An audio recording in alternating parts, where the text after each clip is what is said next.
Hey everyone, welcome to another installment of Harry Potter Theory. Today I've got something very special for you, my longest ever video. And in this video we'll be discussing what happened to 100, that's right, 100 different characters from Harry Potter after the story had ended. After the Battle of Hogwarts and the closing of the Deathly Hallows, we barely got a glimpse of what happened in the lives of the characters we grew to love, and in some instances hate so much. But fortunately, thanks to extended lore and a lot of research on my part, I've got some answers for you guys. This is already a long video, so I won't waste any more time. Let's dive into it. Voldemort. I know what you're thinking. Didn't Voldemort die? Well, technically yes. His physical form was destroyed. But that certainly doesn't mean that Voldemort met his true end. You see, because of the cursed life that Voldemort chose, he was sent to a place that is neither representative of life nor death. Voldemort had sacrificed his soul on countless occasions, doing anything and everything he could to achieve his goal of immortality. During his lifetime, Voldemort committed atrocity after atrocity, murdering people to create Horcruxes and even killing and drinking the blood of a unicorn, an act so vile that the drinker is destined to have a cursed existence. So you see, Voldemort's soul could never have been at rest, and for the life that he chose to live, he had to pay the ultimate price, an existence in limbo. Limbo is often perceived as a forgotten or ignored place, a place that interestingly enough would have been a stark reminder of Voldemort's formative years when he was left at Wolves Orphanage as a baby. Neville Longbottom. After the Battle of Hogwarts, Neville didn't waste any time in pursuing a career as an Auror, and gifted Auror he was. However, it would later become clear that being an Auror wasn't his true passion, and when he was offered a position at Hogwarts by now headmistress Minerva McGonagall, he accepted. You see, Neville was also particularly passionate about one subject while at school, herbology, and it just so happened that his new role would have him working under herbology department head Pomona Sprout. Neville would eventually go on to marry former classmate Hannah Abbott, a Hufflepuff student and former member of Dumbledore's army. Because Hannah worked as a landlady for the Leaky Cauldron, it was only natural that Neville and Hannah would live upstairs, where they lived for many years. After some time, Hannah eventually applied for the job of matron at Hogwarts. Ron Weasley. The epilogue certainly gave away aspects of Ron's future, particularly as he is shown sending his children off to Hogwarts at platform 9 3/4 alongside his new wife, Hermione Granger. The pair had two children, Rose and Hugo Granger Weasley. In the epilogue, Ron and Hermione can be seen sending Rose off to Hogwarts along with Harry's son Albus. In addition to marrying Hermione, Ron pursued the career path of an Auror and eventually became an Auror for the Ministry of Magic. J.K. Rowling had this to say of Ron joining the Ministry. Harry and Ron utterly revolutionized the Auror department, Rowling said. They are now the experts. It doesn't matter how old they are or what else they've done. Rowling also emphasized that by joining the Ministry, Harry and Ron helped revolutionize it into a really good place to be. They made a new world, Rowling said. However, Ron didn't remain at the Ministry forever, and later left so that he could help out his brother, George Weasley, with the Weasleys Wizarding Wheezes joke shop. It has also been expressed that despite Ron's terrible driving track record, he did eventually obtain a Muggle driving license, even if he had to place a Confundus charm on the driving instructor to get it. Hermione Granger. The first thing Hermione did after the Battle of Hogwarts was find her parents. If you don't remember, Hermione had to make a difficult choice during the war with Voldemort, in which she wiped their memories and convinced them to relocate to Australia. This was all in the effort of protecting them, but it was a somber moment for sure. Fortunately, with Voldemort out of the way, this gave her an opportunity to track them down and restore the memories that she had previously wiped. After this, in typical Hermione fashion, she ended up going back to Hogwarts in order to attain her newts. After this, she began her post-Hogwarts career at the Department for the Regulation and Control of Magical Creatures, where she was able to help improve the lives of house elves and the like. After some time in the position, she eventually moved to the Department of Magical Law Enforcement, where she was instrumental in helping to abolish pro-pureblood laws. Oh yeah, and during all of this, Hermione and Ron Weasley became a proper item, going on to get married and have two children. And as if Hermione hadn't done enough in her post-Hogwarts years, It's been expressed that in 2019, she even became Minister for Magic. Hermione's life post-Deathly Hallows certainly wasn't short of excitement. Harry Potter. In the epilogue of the final installment, we learn that Harry ended up marrying, shocker, Ginny Weasley, and that they had 2 sons, James Sirius and Albus Severus, as well as a daughter, Lily Luna. Unlike Hermione, Harry never returned to Hogwarts to finish his newts, but he did dive right into his career as an Auror at the Ministry of Magic. As it turns out, Harry was able to achieve the honour of Head Auror at the ripe age of 26. It's also been revealed that in addition to raising his own kids, Harry spent a considerable amount of time with Teddy Lupin, the orphan son of Remus and Tonks. Teddy was officially raised by his grandmother, but Harry helped whenever he could. Harry, Ron and Hermione were also eventually immortalized on chocolate frog cards for their contributions to wizarding society. George Weasley. What happened to George can best be summarized by Rowling herself. A lot of readers asked me, was George alright? And of course, he wouldn't be alright, would he? That's the reality. But I think that he married Angelina, who was actually Fred's ex.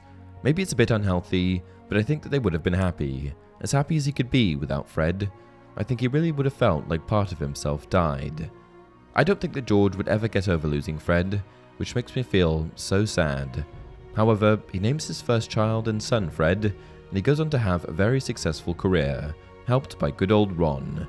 Ron joined George at Weasley's Wizarding Wheezes, which became an enormous money spinner. Luna Lovegood.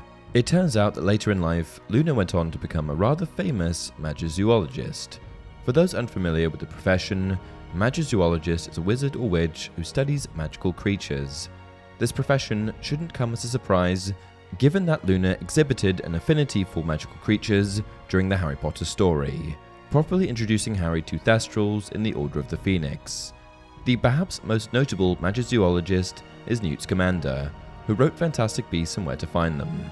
Interestingly enough, Luna actually went on to marry Rolf Scamander, Newt's grandson. It has been expressed that for their wedding, Luna dressed in typical eccentric Luna fashion, sporting a rainbow dress and tiara with unicorn horns. Later on, sometime between the years 2008 and 2014, the pair had 2 sons, Lorcan and Lycander. As an adult, Luna remained close friends with Harry, Ron, and Hermione. In fact, Luna made such an impression on Harry that he named his daughter Lily Luna after his mother and of course Luna, a true honor. According to Rowling, Luna never changed. She remained her quirky, lovable self, which is what I think we all hoped for. Hagrid. It turns out that Hagrid simply continued working at Hogwarts in his usual posting. The only thing that Hagrid loved more than Hogwarts was his love of magical creatures, which explains why he would choose to continue on as professor for the care of magical creatures at the school. Hagrid is also referenced in the epilogue by Harry while speaking to his son Albus. "Bye, Al," said Harry as his son hugged him. "Don't forget Hagrid's invited you to tea next Friday. Don't mess with Peeves. Don't duel anyone till you've learned how. And don't let James wind you up." The epilogue of Harry Potter gave us a glimpse of 19 years into the future, which would make the year 2017 and Hagrid 89 years old. However, thanks to the longevity of wizard kind, I'm sure that Hagrid was still very sprightly. In addition to teaching at Hogwarts, it's been suggested that Hagrid may have, at one point, further pursued a relationship with Madame Maxime. However, the two eventually proved to be too different to make things work. Draco Malfoy. As it turns out, Draco's post-Hogwarts life and, well, overall demeanor has been written about extensively on Pottermore. It's also a bit somber. The biggest revelation was that he became less of a pure-blood fanatic. The events of Draco's late teens forever changed his life. He had had the beliefs with which he had grown up challenged in the most frightening way. He had experienced terror and despair, seen his parents suffer for their allegiance, and had witnessed the crumbling of all that his family had believed in. After the events of the Second Wizarding War, Lucius found his son as affectionate as ever, but refusing to follow the same old, pure bloodline. Draco married the younger sister of a fellow Slytherin. Astoria Greengrass, who had gone through a similar, though less violent and frightening conversion from pure blood ideals to a more tolerant life view, was felt by Narcissa and Lucius to be something of a disappointment as a daughter-in-law. As Astoria refused to raise their grandson Scorpius in the belief that Muggles were scum, family gatherings were often fraught with tension. Also, he seemingly mellowed out a bit, leading a life of leisure instead of working to overturn the forces of light or establish dominion over muggles, like Lucius did. I imagine that Draco grew up to lead a modified version of his father's existence. Independently wealthy, without any need to work, Draco inhabits Malfoy Manor with his wife and son. As mentioned above, the pair had a child, Scorpius Malfoy, who attended Hogwarts at the same time as Albus Severus Potter. In a tragic turn of events, Astoria actually ended up dying quite young, falling victim to a blood-borne family curse. This left Draco a single father who lived out his days mostly alone. The Dursleys. Interestingly enough, very little is revealed about the Dursleys after they pack up and head off. However, it turns out that Dudley's moment of redemption, the deleted scene where he shakes Harry's hand, may have had quite an impact on their relationship. In fact, it is later revealed by Rowling that, despite Dudley's years of abuse towards Harry, they were later on Christmas card terms. As he grew older, Dudley developed into a decent man, very much unlike the tyrannous force of nature that he embodied in his youth. Dudley even eventually got married and had a family of his own, raising 2 Muggle children. Harry and Dudley would still see each other enough to be on Christmas card terms, but they would visit more out of a sense of duty and sit in silence so that their children could see their cousins. This suggests that they were never quite friends, but certainly cordial to one another, perhaps stemming from the mutual respect that they gained for one another later in life. As for Vernon and Petunia, it seems as though Harry may not have seen them again, as their relationship was never particularly good. Though Petunia certainly harbored affection for Harry, deep within, she never made the same attempt that Dudley made to reconcile with him, which was likely the reason for them never reconnecting. It's also been suggested that, after the fall of Voldemort, the Dursleys were simply escorted back to their home in Little Whinging, where they remained for the rest of their lives. Umbridge. Umbridge is arguably the worst character in the entire Harry Potter story, and she first makes her mark when she infiltrates Hogwarts and makes life at the school a living hell, probably an understatement. That is, until she's tricked into travelling to the Forbidden Forest by Harry and Hermione, only to be met with a horde of angry centaurs who carry her off. After this, she's saved by Dumbledore and sacked from her headmistress position after it's revealed that Voldemort had in fact returned. Amazingly, however, Umbridge still found herself with a job after leaving Hogwarts. In fact, the Ministry accepted her back in her previous role of Senior Undersecretary to the Minister of Magic.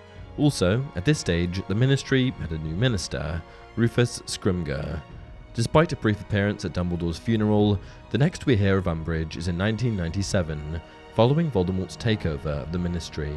In addition to her primary position of Undersecretary, Umbridge also became head of the Muggle-born Registration Commission, where she conducted trials that were effectively designed to prosecute Muggle-borns. Umbridge doesn't appear much more in the story after this, as there are bigger problems in the wizarding world, Lord Voldemort.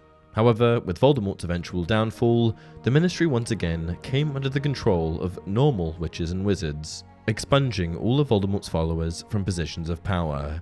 The Ministry of Magic essentially underwent a reformation, led by a new Minister for Magic.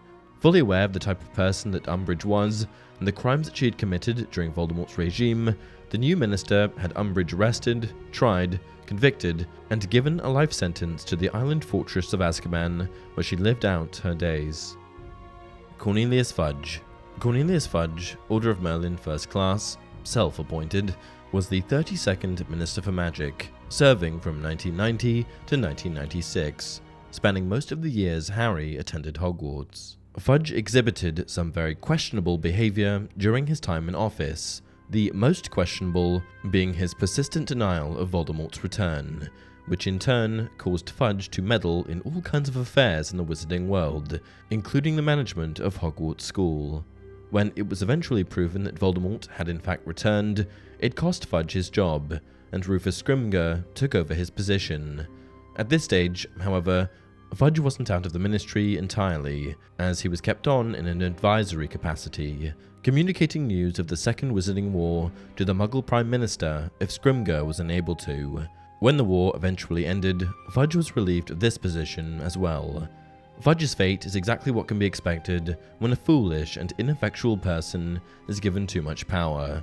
In the end, Fudge was scorned by the public and unemployed, quietly living the rest of his shameful existence out of the spotlight. Take the steps I've suggested, and you will be remembered, in office or out, as one of the bravest and greatest ministers for magic we have ever known. Fail to act, and history will remember you as the man who stepped aside and allowed Voldemort a second chance to destroy the world we have tried to rebuild. Albus Dumbledore. Lockhart. In the Chamber of Secrets, Lockhart is forced by the boys to come down into the chamber with them, and this is where things really went south for him. Hoping to take control of the situation, Lockhart grabbed Ron's broken wand and attempted to perform a memory charm on them. The adventure ends here, boys. I shall take a bit of this skin back up to the school, tell them I was too late to save the girl, and that you two tragically lost your minds at the sight of her mangled body. Say goodbye to your memories. Obliviate. However, given that the wand was, well, broken, it backfired on Lockhart instead. The faulty wand sent him flying into a pile of rubble, and subsequently caused him to lose all of his memories. Complete amnesia. He was no longer the brave troll conqueror and dragon tamer.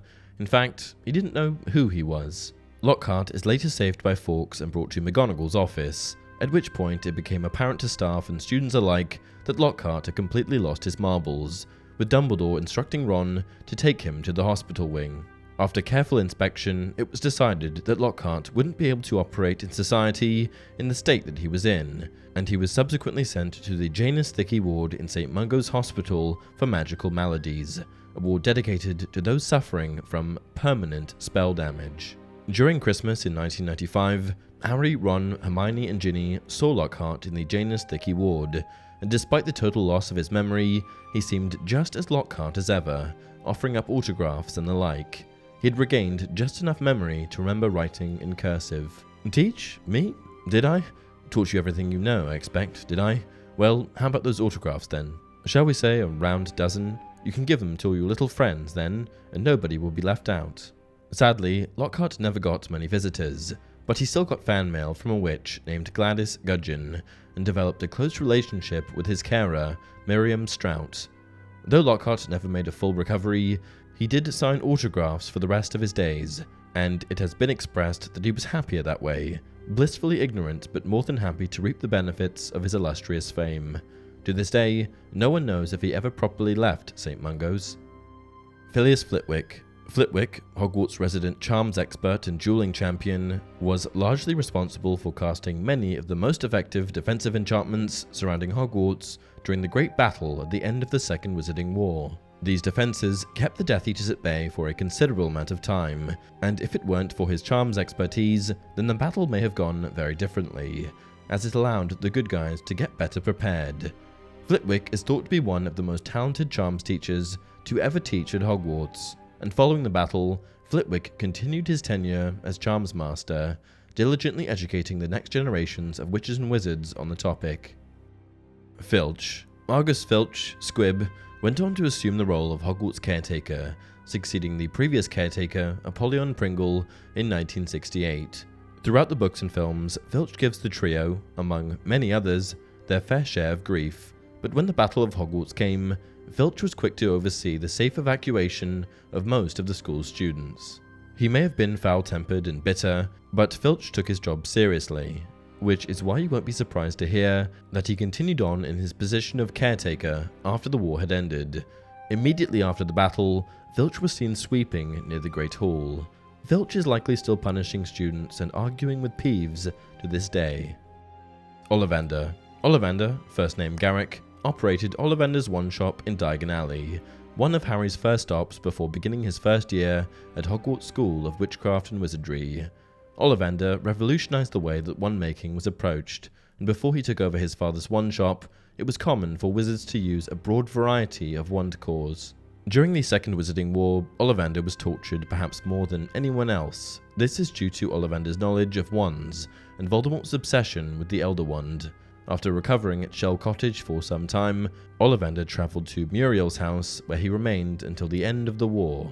Fortunately, Ollivander ended up making a full recovery, and returned to work at his wand shop shortly after Voldemort had been defeated, serving future witches and wizards for decades to come. Kingsley Shacklebolt. Kingsley Shacklebolt was a British pureblood wizard, Order of the Phoenix member, powerful aura, and later Minister for Magic.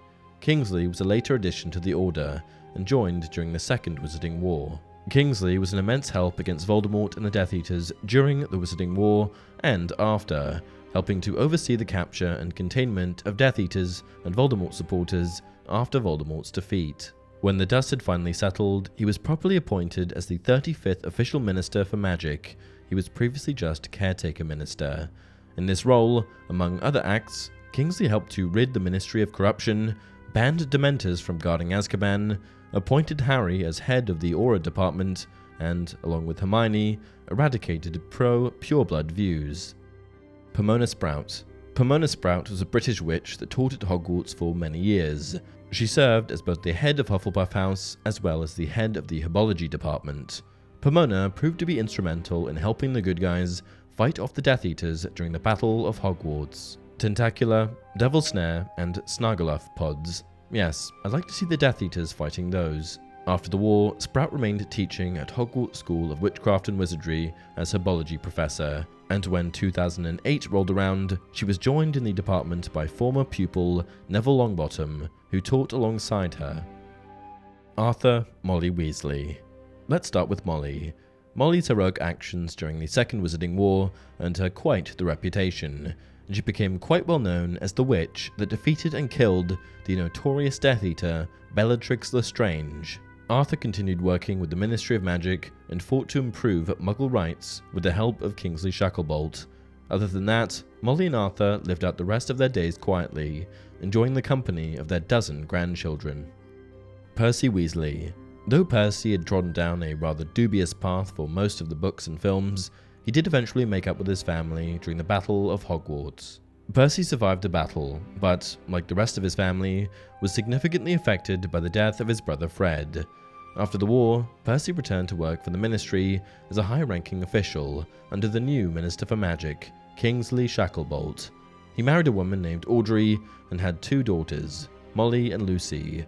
Molly was of course named after his mother. Aberforth. Aberforth Dumbledore was a British half-blood wizard, the older brother of Ariana Dumbledore, the younger brother of Hogwarts headmaster Albus Dumbledore, and the son of Kendra and Percival Dumbledore.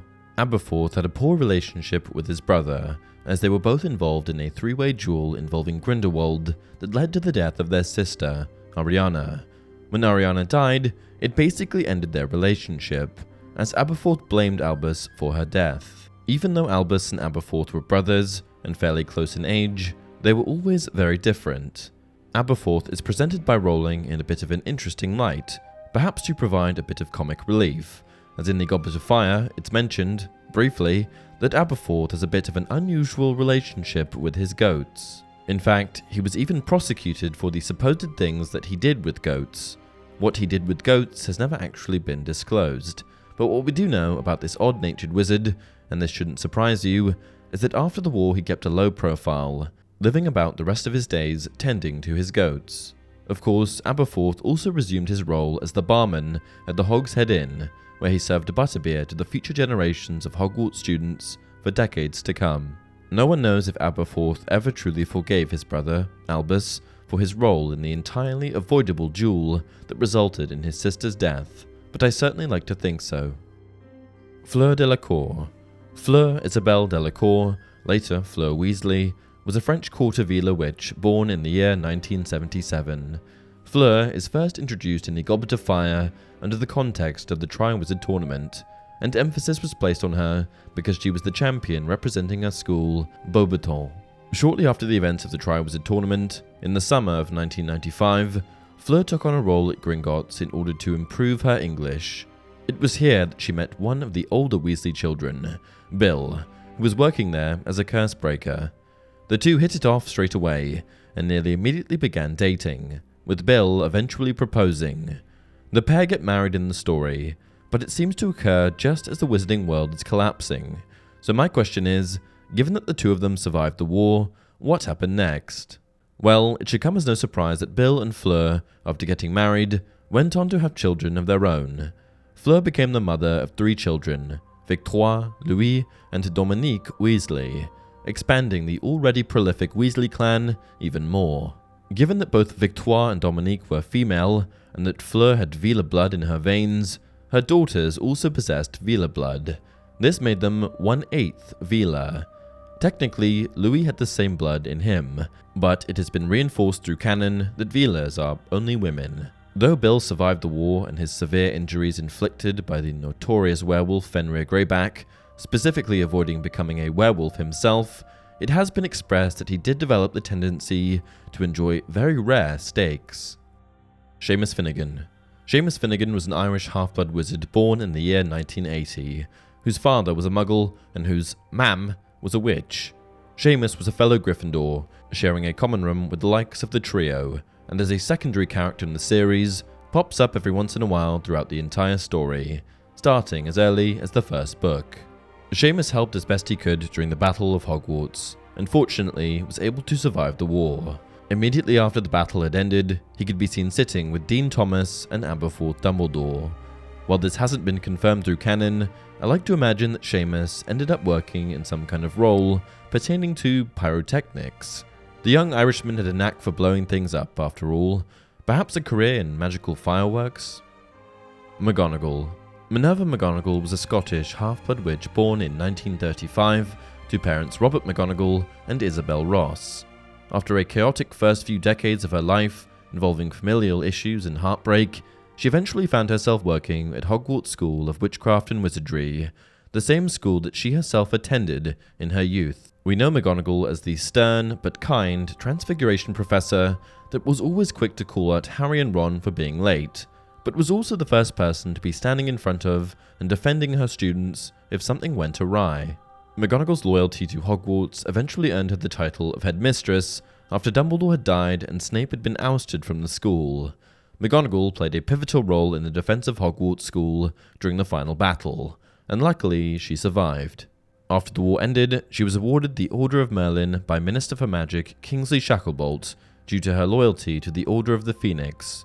Once the school overcame the destruction, McGonagall returned to her position as headmistress of Hogwarts and stayed in the role until at least the 2021-22 school year. Whether she's still there or not remains unclear. Narcissa Lucius. Lucius Malfoy and Narcissa Malfoy, born Narcissa Black, were the prejudiced, pure-blood extremist parents of secondary and sometimes primary antagonist Draco Malfoy, Harry's peer. Lucius, despite his commitment to the Dark Lord, was known to be a bit of a snivelling coward, which meant that, similar to Pettigrew, he showed loyalty to wherever he believed the power was. After the Battle of Hogwarts had ended, Voldemort was dead, which meant that they no longer had the security blanket that came with any kind of association to him. This left their fate entirely up to the good guys, the rest of the wizarding world. When it started to look like Voldemort's regime was about to fall, the Malfoy family simply hung their heads and walked away from the Hogwarts grounds in shame. So, what came of them? Were they given life imprisonment in Azkaban, or were they forced to endure some other equally awful fate? It would appear that, after the events of the Deathly Hallows, Lucius and his family managed to avoid sentencing by revealing information, names, etc., about the surviving Death Eaters. Ensuring that the wizarding world could move forward in perfect harmony, with no more spikes in evil, meant that capturing the remaining Death Eaters was of utmost importance. Therefore, when Lucius willfully offered to reveal this information in exchange for him and his family's freedom, the Ministry of Magic, which was in tatters at that point, was more than willing to take him up on it. After being pardoned, it seems as though they kept a relatively low profile. Despite no longer being openly evil, they certainly still held on to a lot of the same beliefs that they always held, and weren't any more tolerant of muggles or half-bloods. The pair also remained critical of Draco and his wife for raising their grandson Scorpius with a more tolerant worldview. Cormac McLaggen. Cormac McLaggen was a British pure-blood wizard born in 1979 who is probably best known for his pompous attitude. McLaggen was a fellow Gryffindor, just 1 year above Harry, and was also a member of Slughorn's Slug Club. Like most Gryffindors, McLaggen too participated in the final battle of the Second Wizarding War, fighting alongside the defenders of Hogwarts. McLaggen survived the final battle, and no one really knows what happened to him after the war. Despite McLaggen's arrogance throughout most of the story, we do have to give him credit for the role that he played in the final battle, acting as a leader and showing immense bravery. Maybe McLaggen didn't turn out so bad after all. Grawp, a small giant, bit of an oxymoron there, and Hagrid's half-brother, is first introduced to us when Hagrid brings the trio to the Forbidden Forest to make introductions. Hagrid discovered his brother Grawp while making a trip to the Tribe of Giants in 1995 on Albus Dumbledore's orders. The first thing I want to address is that Grawp did in fact survive the Battle of Hogwarts, and immediately after their victory could be seen celebrating and laughing while students threw food into his mouth. Other than not being listed as a casualty in the battle, there's no definitive canon answer as to what happened to Grawp, but I do have a fairly conservative theory. You see, after Umbridge had been sacked at Hogwarts, Dumbledore and Hagrid thought it would be best to send Grawp to live in a cave in the mountains near Hogsmeade. As it turns out, Grawp enjoyed the cave quite a lot, and much preferred it to the forest where he lived previously. Though Grawp emerged from his mountain cave to fight in the Battle of Hogwarts, I think that the cave was actually a great home for Grawp, and that he simply returned to live there after the battle. By this stage, Grawp had developed considerably from when Hagrid first found him, and even began to show an understanding of human emotions like happiness and joy. Given that Hagrid stayed on as gameskeeper, I think that Grawp would have simply lived out his days travelling between Hogwarts School and the mountains near Hogsmeade. Rita Skeeter. British witch Rita Skeeter, the extremely conniving journalist, built her infamous reputation around writing defamation pieces full of misinformation for the Daily Prophet. No one was safe from her poison pieces, even Albus Dumbledore, who once remarked that Skeeter was enchantingly nasty.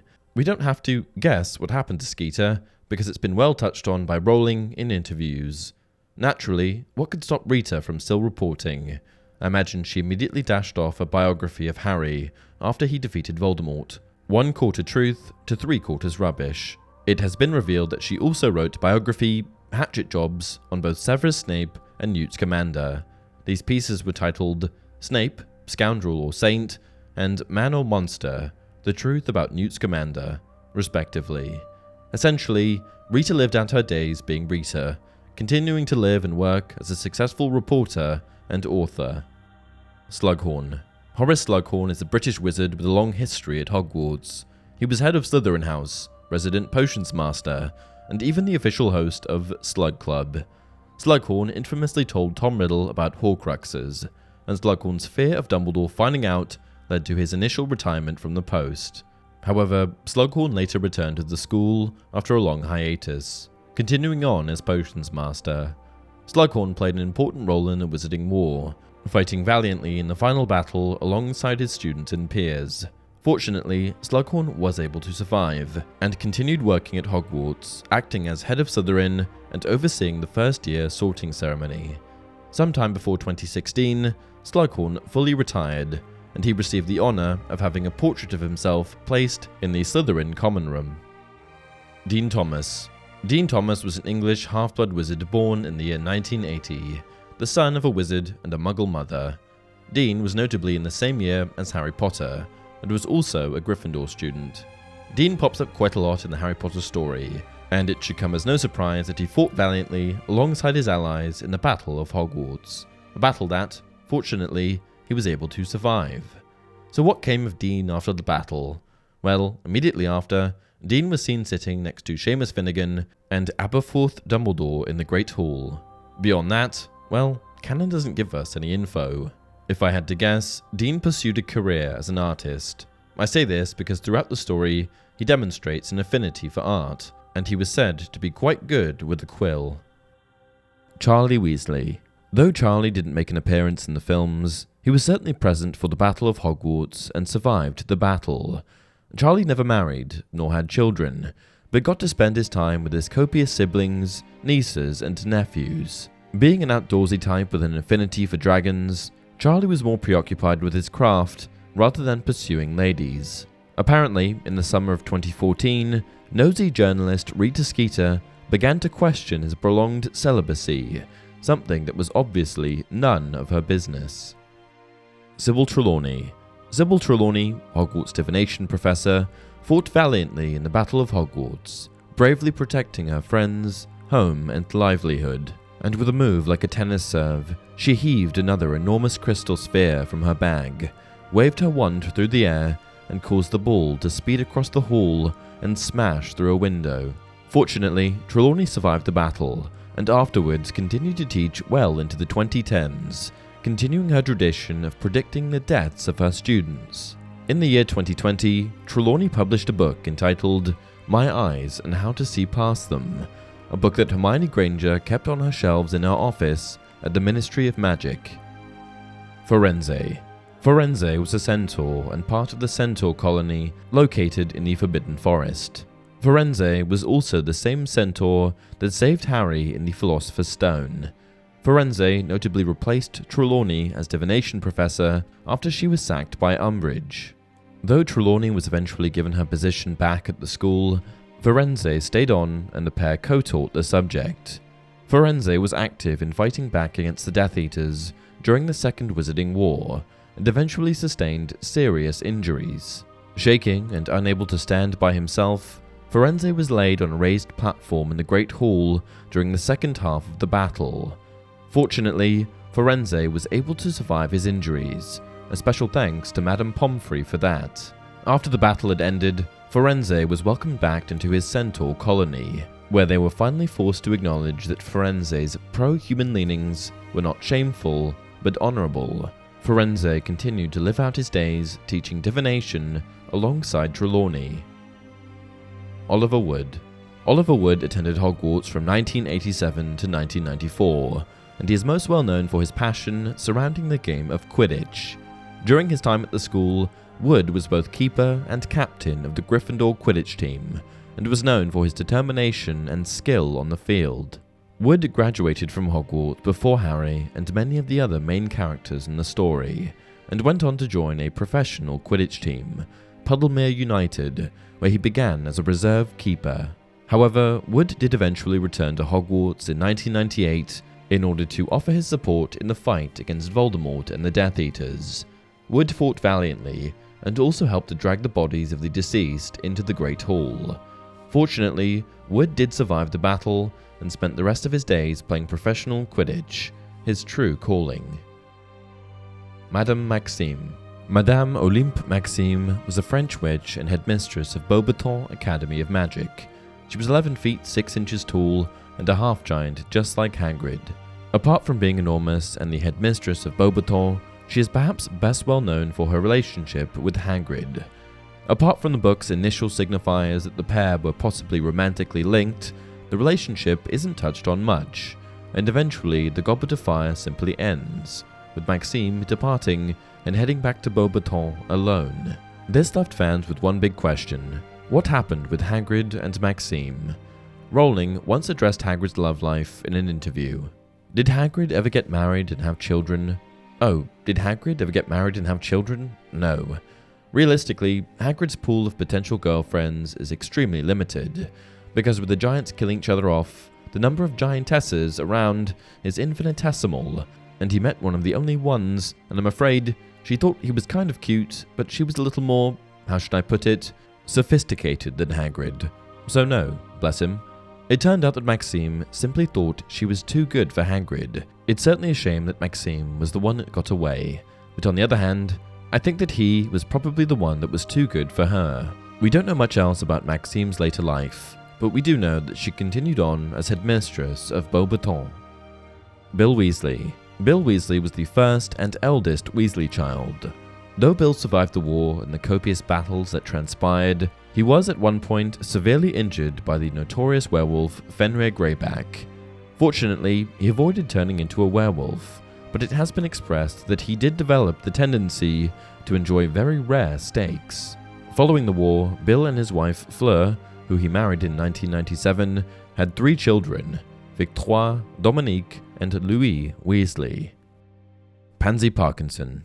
Pansy Parkinson was a Slytherin witch in Harry Potter's year at Hogwarts. The Parkinson family were purebloods and members of the Sacred 28, a list of 28 pureblood wizarding families. During her time at the school, Pansy was both a prefect and a member of the Inquisitorial Squad. During the final battle of the Second Wizarding War, Pansy infamously spoke up in favour of turning Harry Potter over to Lord Voldemort. Her words, however, were not well received by most of her classmates, who drew their wands upon her in Harry's defence. Little is known of what happened to Pansy after the Second Wizarding War, or her later life, but we do know that she fell out of touch with Draco. J.K. Rowling said in an interview that Pansy didn't end up marrying Draco because she always hated her. "I loathe Pansy Parkinson. I don't love Draco, but I really dislike her. She's every girl who ever teased me at school. She's the anti-Hermione. I loathe her." Aunt Marge. Marge Dursley was an English muggle and Vernon Dursley's older sister. Marge was an extremely unpleasant woman, and you may remember one particular visit to the Dursley residence in which Harry could tolerate no more. After speaking ill of Harry's parents, Harry's magical abilities unintentionally erupted in the form of a non-verbal inflating charm, which resulted in Marge's body inflating. This caused her to float upwards towards the ceiling. Marge was later punctured and had her memory modified by the Accidental Magic Reversal Squad from the Ministry of Magic. After this incident, the Dursleys never invited Marge to stay again, and Harry never saw her again. Patil twins. Padma Parvati. Both Padma and Parvati were active in the Battle of Hogwarts, and neither of them have been listed among the Fallen 50 unknown casualties in the fight against Lord Voldemort and his Death Eaters. Because of this, we know for certain that they survived the battle. There's very little information available about their later lives, but we do know that both kept their Dumbledore's army coins, and likely attended the 2014 reunion of Dumbledore's army. Ginny Weasley. It probably shouldn't come as a surprise to anyone that Ginny ended up marrying the one and only Harry Potter. She was in love with him for years, and though the films didn't do a very good job of portraying this relationship, they were meant to be. The epilogue of the film gives us just a glimpse of the lady that Ginny would become, where she is seen sending off her children to Hogwarts at platform 9 3/4. Harry and Ginny had 3 children, James, Albus, and Lily. Immediately after graduating from Hogwarts, however, it has been reported that Ginny actually became a professional Quidditch player, going on to play for the Holyhead Harpies. In the years that followed the Harry Potter series, Rowling provided other clues about Ginny's later life. After retiring to become a mother, Ginny joined on with the Daily Prophet and became their official Quidditch correspondent. This position eventually matured, and she became the sports editor for the paper. Newt Scamander. I know what you're thinking. Newt Scamander? Isn't he from the Fantastic Beasts films? He isn't in Harry Potter. And if you thought that, well, you'd only be sort of right. Sure enough, we don't see Newt Scamander's face in the Harry Potter films, but that certainly doesn't mean that he's absent from the Harry Potter universe.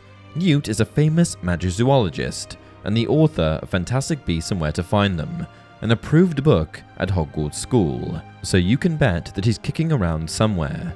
To add to this, there's actually a Newt Easter egg in the Harry Potter films where he appears on the Marauders map. If you want to know the explanation for his presence there, well, you're going to have to watch my video on it. Anyway, despite what some sources may say, Newt was very much alive after the Deathly Hallows book, film, timeline had ended. By the time the 1990s rolled around, Newt was pseudo-retired and living in Dorset with Tina and their 3 pet Kneazles, Hoppy, Millie, and Mauler. I say pseudo-retired because Newt, a workaholic, continued several projects, including studying fire slugs and authoring a book entitled A Children's Anthology of Monsters. Newt eventually went on to become a great-grandfather when his grandson Rolf married Luna Lovegood and had 2 children, Lorcan and Lysander. Cho Chang. Cho Chang was a half-blood witch born in 1978 who attended Hogwarts from 1990 to 1997, where she was sorted into Ravenclaw House. Cho was polite, well-liked, and easy to get along with. Cho is well known for her relationships with several male figures in the series, including Cedric Diggory and even Harry Potter himself. After the death of Cedric, Cho was never quite the same, and as it turns out, she ended up marrying a Muggle upon graduation. Perhaps this was just her way of escaping the madness of the wizarding world, particularly after a lethal wizarding war. There are some theories circling around the internet that Cho actually ended up marrying Dudley Dursley, of all people, but if you want to learn more about that whole situation, then watch my video on it. Andromeda Tonks. Andromeda Tonks, born Andromeda Black of the House of Black, was an English witch that married Muggle-born Ted Tonks. Together, her and Ted had a daughter, Nymphadora, who we know as a respected Auror and member of the Order of the Phoenix. Andromeda, despite being a member of the House of Black, was not an evil witch, so it should come as no surprise that she was disowned by her family, a group of pure-blood supremacists, after she married a Muggle-born. Andromeda was also a good example of a Slytherin student that wasn't and didn't turn bad. Tragically, many of Andromeda's family members died during the events of the Deathly Hallows, including her husband Ted and her daughter Nymphadora, with Nymphadora leaving behind a son, Teddy, who she had with her husband Remus Lupin. Andromeda was left to take care of him. Moaning Myrtle. Myrtle Warren, aka Moaning Myrtle, was a Muggle-born witch born in either 1928 or 1929.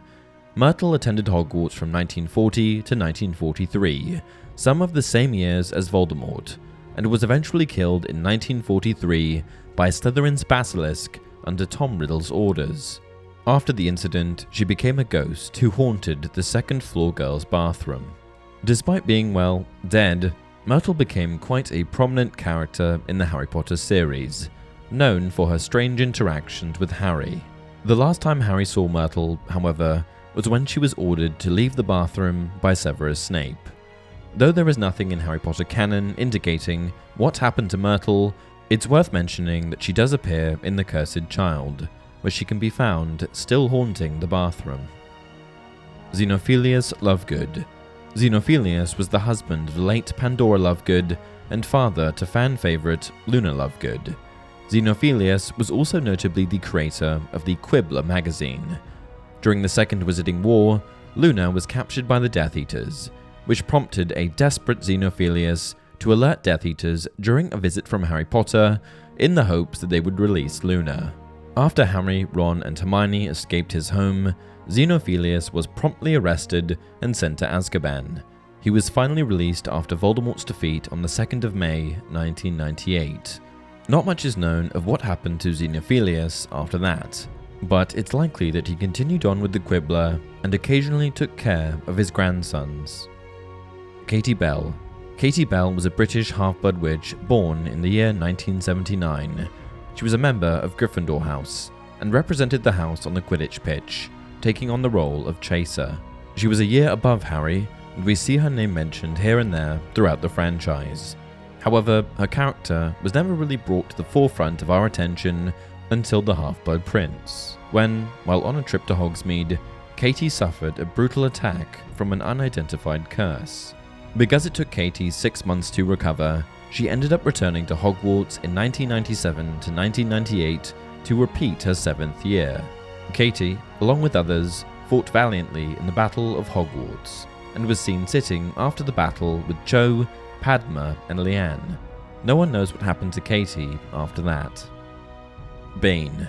Bane was a centaur who lived in the Forbidden Forest centaur colony along with Firenze.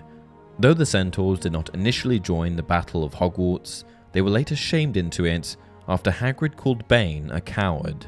Not much is known of what happened to Bane, but we do know he survived the battle.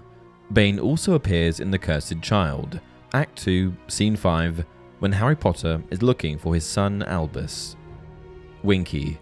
Winky was a fan favourite character that was omitted from the films entirely, a female house elf that served the Crouch family for many years and later worked at Hogwarts. At one stage in Winky's life, she fell into a depression after she felt that she had failed to service Barty Crouch, which resulted in a drinking problem. Her addiction to butterbeer was a problem for many years. Led by Kreacher, Winky did end up helping to fight against the Death Eaters during the Battle of Hogwarts, alongside other house elves. After the war had ended, Winky continued to work at Hogwarts and, fortunately, ended up beating her butterbeer addiction. Poppy Pomfrey. Poppy Pomfrey, also known as Madame Pomfrey, was the matron at Hogwarts School of Witchcraft and Wizardry, responsible for taking care of the students and staff of the school. However, as it turns out, Pomfrey wasn't just responsible for healing people, as she fought valiantly alongside her students and co-workers in the Battle of Hogwarts, taking down at least one Death Eater herself. After the battle, we can only assume that Madame Pomfrey returned to her regular post, tending to the various medical maladies that came through the doors of the Hogwarts hospital wing. If you want to go by cursed child canon, then we do actually know for certain that she was still working at the school in 2020. Mundungus Fletcher. Mundungus Fletcher was a half-blood wizard with a rich history of criminal activity. There aren't many positive ways to describe Mundungus as a person, as throughout the story he always seemed to be getting into trouble and getting on people's bad sides. Mundungus is even partly responsible for the death of Moody, as he abandoned him during the Battle of the Seven Potters. He also shamelessly raids number 12 Grimmauld Place, looting and selling all of the valuables that lay within. After being confronted by Harry for this, he disapparated and went into hiding. That is, until he was imprisoned in Azkaban for impersonating an Inferius. It's unlikely that Mundungus played any part in the Battle of Hogwarts, and it's likely that he simply returned to his life as a questionable and unauthorized dealer of magical artifacts. Rolanda Hooch. Rolanda, or Madam Hooch, is a British witch who is speculated to have been born sometime before the year 1918. There isn't that much information available on her, and she doesn't appear in the books or films very much. However, she is very important in that she is the one responsible for teaching the students their foundational knowledge of flying broomsticks. Not only that, but Madam Hooch is a Quidditch referee, an aerial sport. Really, her whole world revolves around flying, which is why it shouldn't surprise you that, after the war had ended, Madam Hooch simply returned to her post at Hogwarts, where she continued to teach flying and referee Quidditch for many years to come. Elphias Doge. Elphias Doge is a British pure-blood wizard born in either 1880 or 1881. Notably, Doge was a close friend of Dumbledore, their friendship blossoming during their schoolboy years. While at Hogwarts, Doge came down with a bad case of dragonpox, causing everyone to avoid him, except of course for Dumbledore. Elphias was an active member of the Order of the Phoenix in both wars, and a Ministry of Magic jurist. Poison Peace specialist Rita Skeeter would often refer to Doge as dim-witted. However, that's likely only due to his lack of cooperation during the writing of Skeeter's magnum opus, The Life and Lies of Albus Dumbledore. In fact, Doge, a special advisor to the Wizengamot, was quite the opposite of dim-witted, and lived out the rest of his days serving the British Ministry for Magic, arguing with Great Aunt Muriel, and missing his dear friend Albus Dumbledore. Kreacher. Kreacher was a male house elf, born in an unknown year, who loyally served at the House of Black for the majority of his life. That is, until he was left with Harry Potter after the death of Sirius. Before this, however, Kreacher was known to be fiercely loyal to Sirius's brother, Regulus, who he shared a special bond with. After the death of Regulus, Kreacher was a bit lost, never learning to properly respect his new master, Sirius. However, Kreacher did eventually come to respect Harry, who treated him extremely well. During the Battle of Hogwarts, Kreacher led the house elves into the fray against Lord Voldemort and his followers. Kreacher ended up surviving the battle, and from that point, entered into full-time service of the Potter family. In 2017, J.K. Rowling revealed that Kreacher did eventually die at the tender age of 666. Where he was at that time is anyone's guess. Victor Krum. Victor Krum is a Bulgarian wizard born in 1976, perhaps best known for competing against Harry, Fleur, and Cedric in the Triwizard Tournament, representing his school, Durmstrang. Krum was an exceptionally gifted Quidditch player, and was the seeker for the Bulgarian national Quidditch team at the tender age of 18. In 1994, he played in the final of the Quidditch World Cup, and he was still just a student.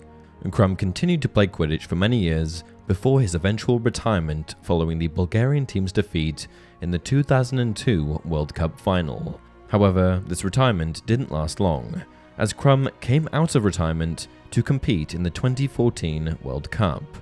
Famously, the Bulgarian team won that year's cup, beating out Brazil in the finals. Crumb retired a true Quidditch legend. John Dawlish. John Dawlish is a British pureblood wizard and Ministry of Magic employee who served the institution as an Auror. For most of his career, Dawlish worked directly underneath Cornelius Fudge, accompanying him on various assignments. Dawlish would also later work for Ministers Rufus Scrimgeour and Pius Thickness. Dawlish failed quite a few assignments towards the end of the Second Wizarding War, the most likely reason being that he repeatedly faced far superior opponents, Dumbledore, unfamiliar situations, Hagrid being a half-giant, and continual placement under the Confunder's charm. Not much is known of what happened to Dawlish following the war, but we do know that he survived, and that he continued to act not quite right for some time after, most likely due to his repeated subjection to the Confunder's charm. It's unlikely that Dawlish was charged as a sympathizer of Voldemort, and it's entirely probable that, due to his brain damage, he ended up in St. Mungo's. Blaise Zabini. Blaise Zabini was a pureblood wizard that attended Hogwarts around the same time as Harry Potter. He was a member of Slytherin House, and was on good terms with Draco Malfoy and his gang. Blaise was a quiet boy that mostly kept to himself, but, on occasion, would express his extreme prejudice towards Muggles, Muggleborns, and blood traitors. No one knows exactly what happened to Blaise post-war, but we do know that he probably survived, as most Slytherin students sat the battle out. Given that Blaise was skilled in potion making, progressing to the Newt level in the subject, it's entirely possible that he pursued a career in potions. Mrs. Fig. Mrs. Fig, aka Arabella Doreen Fig, was a squib that lived near Harry Potter's childhood home on Privet Drive, the Dursley residence. Given that she lived down the street from Harry, she would commonly babysit him, simultaneously helping to keep an eye on him for Albus Dumbledore. Though Mrs. Fig did whatever she could to help the Order and good guys, as a squib, it's unlikely that she participated in the Battle of Hogwarts. It wouldn't have been safe for her there. Given her affinity for furry feline companions, I like to imagine that Mrs. Fig lived out the rest of her days crossbreeding and trading part-Kneazle cats. Marcus Flint. Marcus Flint was a pureblood wizard born in 1976, whose family name appeared on the Sacred 28, a list of 28 pureblood wizarding families. He attended Hogwarts School of Witchcraft and Wizardry from 1987 to 1994, and notably served as captain of the Slytherin Quidditch team from at least 1991 to 1994. Flint was one of Harry's Quidditch rivals. No one knows what happened to Marcus Flint, but given his affinity for the mockery of others and inability to play nice, I doubt he got far. There's always the possibility he became a professional Quidditch player, but I personally don't think that any teams would have welcomed him on board. Ernie Macmillan. Ernie Macmillan was a pureblood wizard who attended Hogwarts during the same years as Harry Potter. Notably, Ernie was the one who suspected that Harry Potter was the heir of Slytherin during the opening of the Chamber of Secrets in his second year. That is, until Hermione was petrified and Ernie changed his mind, later apologizing to Harry. Ernie survived the Battle of Hogwarts, but not much is known of his later life. I like to imagine that he stayed in touch with his good friends Hannah Abbott and Justin Finch-Fletchley, which would also put him in Neville's social circle, given that Hannah was married to Neville. Crookshanks. Crookshanks was Hermione's half-Kneazle pet cat that she purchased from Magical Menagerie in 1993. Crookshanks was a particularly intelligent cat, helping to expose Peter Pettigrew as Scabbers. Though Crookshanks is very cute and highly intelligent, it's unlikely that he would have been much help during the final battle of the war, so instead he stayed at the home of the Weasleys, the Burrow, waiting things out until everything had settled down. He was later reunited with Hermione. Given that Crookshanks was just a cat in a pet store that apparently nobody wanted, he really did make quite an impact on the story. Angelina Johnson. Angelina Johnson was a witch born in 1977. She played a reasonably active role in the series, becoming a member of Dumbledore's army, and also captaining the Gryffindor Quidditch team in her 7th year, which was also Harry's 5th year. Like I mentioned much earlier in the video, Angelina went on to marry George Weasley, with whom she had children. The weird bit about it is that Angelina was Fred's ex, but what are you gonna do? To make things a bit more weird, one of their children was called Fred II, and their daughter was named Roxanne. Fang. Fang is a lovable but timid boarhound that we know as one of Hagrid's closest companions in the Harry Potter series. He is often seen following Hagrid around and is known for his loyalty and gentle temperament. After the events of the last book, it is unclear what happened to Fang. However, it is likely that he simply continued to live at Hogwarts and spent his days with Hagrid.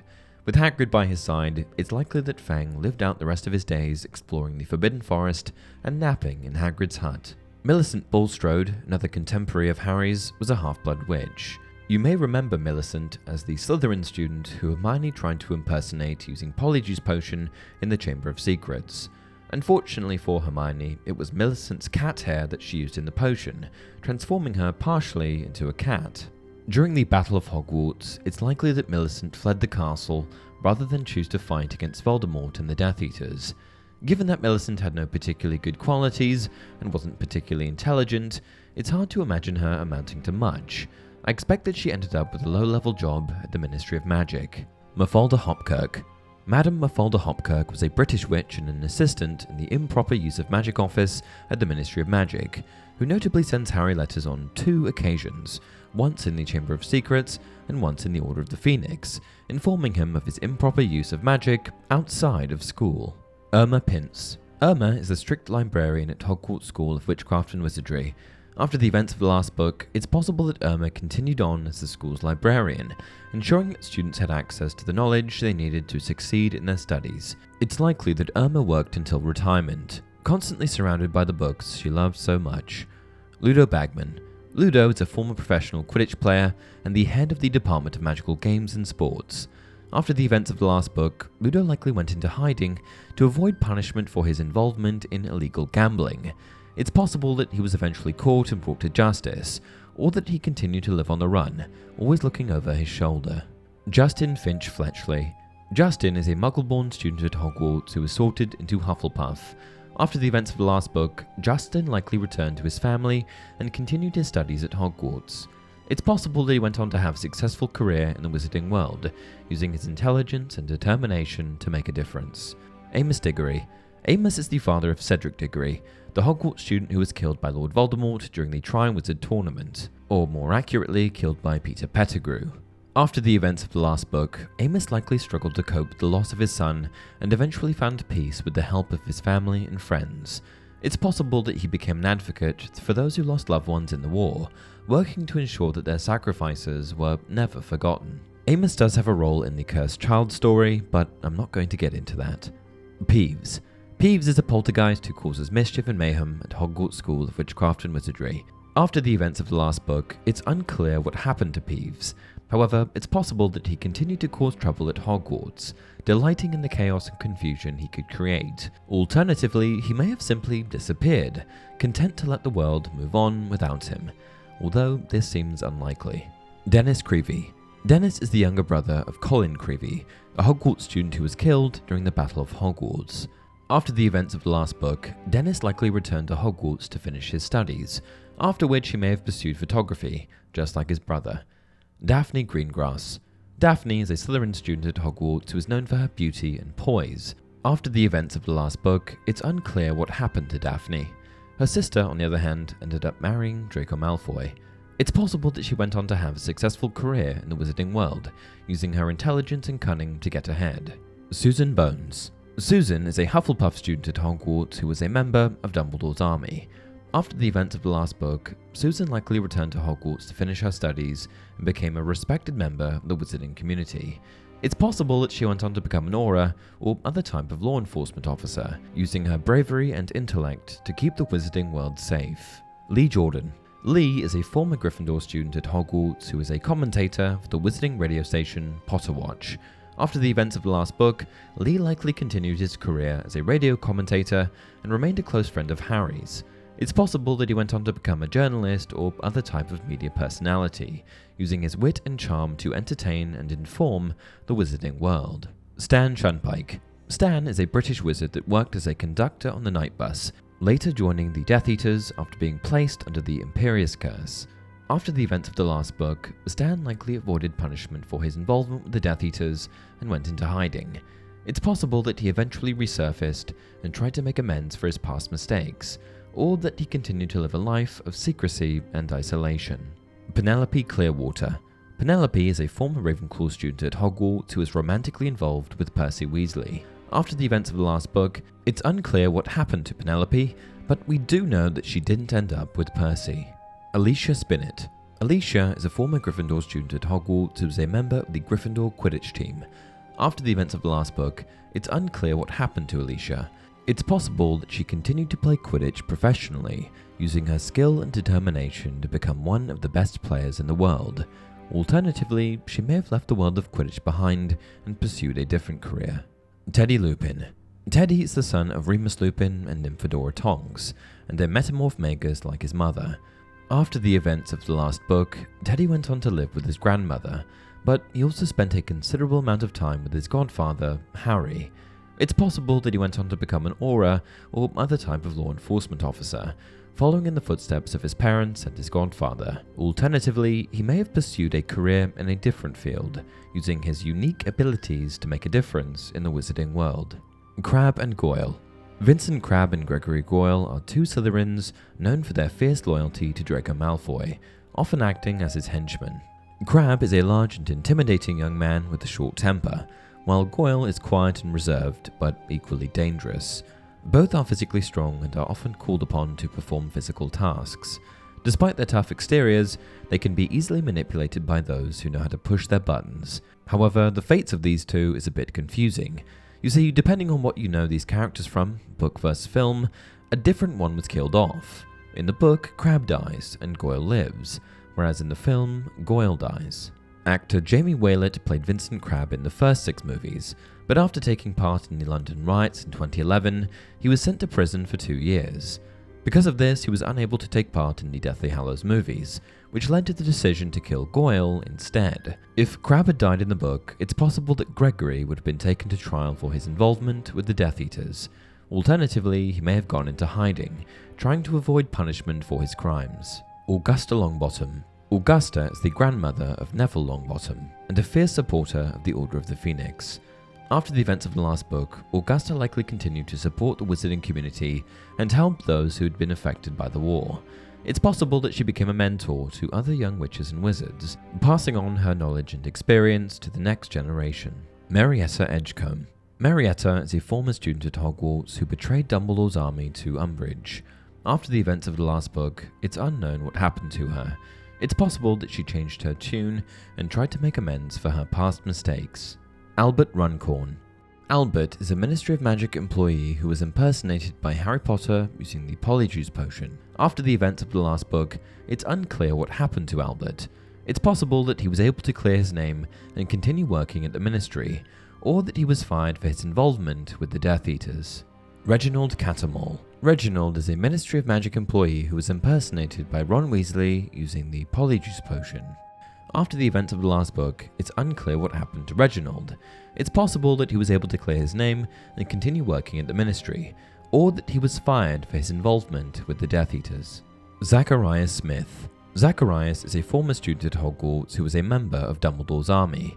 After the events of the last book, it's unclear what happened to Zacharias. It's possible that he went on to have a successful career in the wizarding world, using his intelligence and determination to make a difference. Alternatively, he may have struggled to find his place in a world that had been torn apart by war. Buckbeak. Buckbeak is a hippogriff who was rescued by Harry Potter in the 3rd book. After the events of the last book, Buckbeak likely continued to live at Hogwarts and be cared for by Hagrid. Fawkes. Fawkes is the beloved phoenix of Albus Dumbledore and a powerful magical creature. After Dumbledore's death, Fawkes flees Hogwarts. As he lay there, he became aware suddenly that the grounds were silent. Fawkes had stopped singing, and he knew, without knowing how he knew it, that the phoenix had gone, had left Hogwarts for good, just as Dumbledore had left the school, had left the world, had left Harry. Pius Thickness. Pius Thickness was a high-ranking Ministry of Magic official who was placed under the Imperious Curse by Lord Voldemort. After the events of the last book, it's likely that Pius was put on trial for his involvement with the Death Eaters. It's possible that he was able to clear his name by proving that he was under the Imperious Curse, or that he was punished for his crimes. Antonin Dolohov. Antonin is a Death Eater who fought on the side of Lord Voldemort during the Second Wizarding War. After the events of the last book, it's likely that Antonin was captured and put on trial for his crimes. It's possible that he was sentenced to life in Azkaban, or that he was given the Dementor's Kiss and had his soul sucked out. It's also possible that he was killed by Flitwick. Walden McNair. Walden is a Ministry of Magic employee who specializes in the capture and control of magical creatures. After the events of the last book, it's unclear what happened to Walden. It's possible that he was able to clear his name and continue working at the Ministry, or that he was fired for his involvement with the Death Eaters. The latter seems more likely. Thorfinn Rowell. Thorfinn is a Death Eater who fought on the side of Lord Voldemort during the Second Wizarding War. After the events of the last book, it's likely that Thorfinn was captured and put on trial for his crimes, eventually either sentenced to life in Azkaban or given the Dementor's Kiss. Corbin Yaxley. Corbin is a high-ranking Death Eater who was placed in charge of the Department of Magical Law Enforcement during Voldemort's reign. After the events of the last book, it's likely that Corbin was captured and put on trial for his crimes. It's possible that he was able to escape punishment by claiming that he was under the Imperius Curse, or that he was held accountable for his actions and punished accordingly. Snape, legacy only. Snape is a former Hogwarts professor and a member of the Order of the Phoenix, who sacrificed his life to help defeat Lord Voldemort. After the events of the last book, Snape was remembered as a hero who worked tirelessly to protect and save those he cared about. It's possible that his legacy continued to inspire others to fight for what was right, even in the face of overwhelming odds. Amicus Carrow. When Lord Voldemort led the coup against the Ministry of Magic, he used his newfound power to install his agents in positions of power across the wizarding world. One of these agents was Amicus Carrow, a prominent dark wizard who had once fought alongside the Dark Lord during the First Wizarding War in the late 70s. After which, Amicus rejoined the Death Eaters in their reign of terror across Britain, eventually culminating in Carrow's appointment as Professor of Defense Against the Dark Arts at Hogwarts. But in the aftermath of the final battle there, when Voldemort was killed by Harry Potter, where did Carrow end up? Conventional wisdom would point to Azkaban. Just like the Death Eaters from the First Wizarding War, the Dark Wizards from this conflict were being sent back to that wizarding prison to serve life sentences. Alecto Carrow. Alecto Carrow was Amicus's sister and shared a similar fate. Just like her brother, Alecto was one of the most important Death Eaters during Voldemort's campaigns in the Second Wizarding War. As the Dark Lord slowly eroded away the Ministry of Magic's legal powers, Alecto carried out missions to keep the rest of the British wizarding world too afraid to fight back. Eventually, she earned herself a professorship at Hogwarts, under the direction of its new headmaster, Severus Snape. But after a tumultuous career there, Alecto's tenure ended with the Battle of Hogwarts. Augustus Rookwood. Augustus Rookwood was one of Voldemort's most formidable allies, and by the time of the Second Wizarding War, one of his oldest. Rookwood served a unique role within the rank of the Death Eaters. He was a mole within the Ministry of Magic. Of course, for Voldemort to succeed in his campaigns against his fellow wizards, he needed to lure many influential Ministry workers to his cause. During the Battle of Hogwarts, Augustus met his match when he took on Albus Dumbledore's younger brother, Aberforth. Augustus was stunned in the confrontation, and just like the Carrow siblings, his story ends there. Most assumed he died, or was quickly ferried off to Azkaban. Fenrir Greyback. Fenrir Greyback might seem like a run-of-the-mill Death Eater, but he actually wasn't. He worked closely with Voldemort and his Dark Wizards, but Fenrir actually wasn't officially part of the crew. Instead, the werewolf allied himself with Voldemort because they shared a common goal: overthrowing the existing power structure in the wizarding world. Fenrir, just like Tom Riddle, had a problem with wizards. They held a prejudice against werewolves, and treated those infected with lycanthropy as a type of vermin that terrorized their communities. Fenrir was not only offended by that ideology, but enraged, and he made it his personal goal to infect as many wizards with lycanthropy as possible, so that he could create an army large enough to undo the Ministry of Magic. But that all came to a halt during the Battle of Hogwarts. There, Ron Weasley and Neville Longbottom beat Fenrir, and in the aftermath, it's likely that the werewolf was bound in magical chains and escorted into a cell in Azkaban. if he wasn't killed in the battle. And that's it for this video. Hopefully that gives you a little bit more information on the lives of these characters beyond the books. If I missed anyone or if I got anything wrong, be sure to comment down below. Happy to answer follow-up questions down there as well. Until next time, remember, it does not do to dwell on dreams and forget to live.